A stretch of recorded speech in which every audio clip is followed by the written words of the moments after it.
Setiap kali kamu scroll, kamu search, kamu belanja online, kamu sedang melatih kecerdasan buatan milik orang lain secara gratis. Dan orang itu akan menggunakannya untuk menguasai ekonomi dunia. Kecerdasan buatan tidak bisa berpikir sendiri. AI butuh data dalam jumlah masif untuk belajar, berevolusi, dan menjadi cerdas. Semakin banyak data yang dimiliki sebuah perusahaan, semakin pintar AI-nya. Semakin pintar AI-nya, semakin besar keuntungannya. ChatGPT, Gemini, semua AI besar dunia dibesarkan oleh data dari miliaran manusia, termasuk kamu, termasuk 270 juta orang Indonesia. Indonesia adalah surga data. 270 juta pengguna internet aktif, bahasa, budaya, kebiasaan belanja, pola pikir, emosi, semua terekam. Meta menghasilkan 2-3 miliar dolar per tahun dari data kita. Google melatih model AI Nia dengan pencarian dalam bahasa Indonesia. TikTok memahami psikologi pemuda Indonesia lebih dalam dari pemerintah Indonesia sendiri. Dan semua data itu tidak satu sen pun kembali ke negara ini. Ini yang paling berbahaya dan jarang dibicarakan. Data orang Indonesia dipakai untuk melatih AI yang nantinya akan masuk ke pasar Indonesia. AI yang mengerti bahasa Indonesia, memahami budaya Indonesia, tahu cara menjual ke orang Indonesia, tapi dimiliki dan dikontrol oleh perusahaan asing. Artinya, pekerja Indonesia akan digantikan oleh AI yang dilatih menggunakan data orang Indonesia sendiri. Kita menggali lubang untuk diri kita sendiri. Dan sistem globalnya dirancang untuk mempertahankan ini. Dalam negosiasi perdagangan digital internasional, negara-negara maju mendorong aturan, data harus bisa mengalir bebas lintas batas. Artinya, Indonesia tidak boleh menahan data warganya di dalam negeri. Ini bukan kebetulan.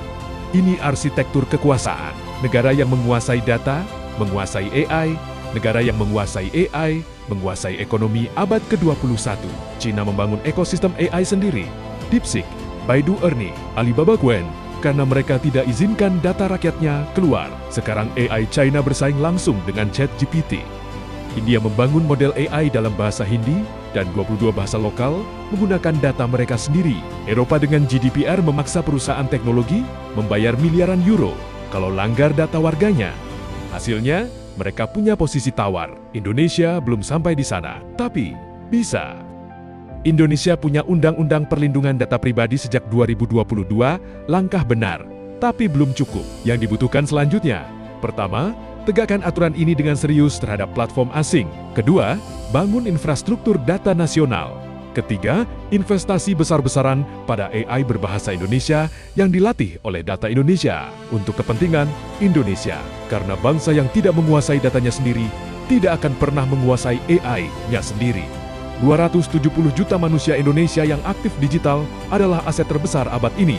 Lebih besar dari cadangan minyak, lebih strategis dari tambang emas. Pertanyaannya, bukan apakah Indonesia punya sumber daya untuk bersaing di era AI? Jawabannya jelas, punya. Pertanyaannya adalah, apakah kita sadar bahwa kita sedang menyerahkannya setiap hari, setiap scroll, setiap klik? Mulai dari hal yang bisa kamu lakukan sekarang, gunakan aplikasi lokal bila ada pilihan. Tuntut transparansi dari platform yang kamu gunakan. Dan yang paling penting, sebarkan kesadaran ini. Karena perubahan kebijakan dimulai dari rakyat yang sudah tahu nilainya sendiri. Share video ini, satu orang yang sadar adalah satu langkah menuju Indonesia yang berdaulat di era AI.